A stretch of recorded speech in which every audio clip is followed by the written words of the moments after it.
The highest activity a human being can attain is learning for understanding, because to understand is to be free. The more you struggle to live, the less you live. Give up the notion that you must be sure of what you are doing. Instead, surrender to what is real within you, for that alone is sure. You are above everything distressing. I do not know how to teach philosophy without becoming a disturber of the peace.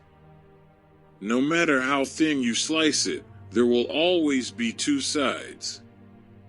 If you want the present to be different from the past, study the past. Everything excellent is as difficult as it is rare. I have made a ceaseless effort not to ridicule, not to bewail, not to scorn human actions, but to understand them. The more clearly you understand yourself and your emotions, the more you become a lover of what is. Peace is not the absence of war, it is a virtue, a state of mind, a disposition of benevolence, confidence, justice. Those who wish to seek out the cause of miracles and to understand the things of nature as philosophers, and not to stare at them in astonishment like fools, are soon considered heretical and impious, and proclaimed as such by those whom the mob adores as the interpreters of nature and the gods. For these men know that, once ignorance is put aside, that wonderment would be taken away, which is the only means by which their authority is preserved. Do not weep.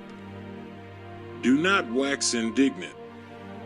Understand. When a man is prey to his emotions, he is not his own master. What Paul says about Peter tells us more about Paul than about Peter. Be not astonished at new ideas, for it is well known to you that a thing does not therefore cease to be true because it is not accepted by many.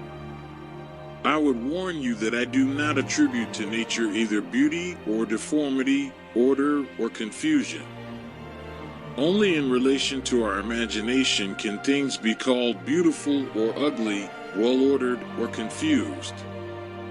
I have striven not to laugh at human actions, not to weep at them, nor to hate them, but to understand them. There is no hope unmingled with fear, and no fear unmingled with hope. And so far as the mind sees things in their eternal aspect, it participates in eternity.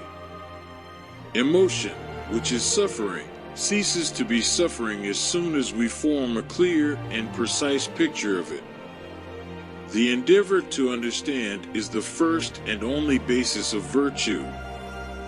Know to laugh, not to lament, not to detest, but to understand.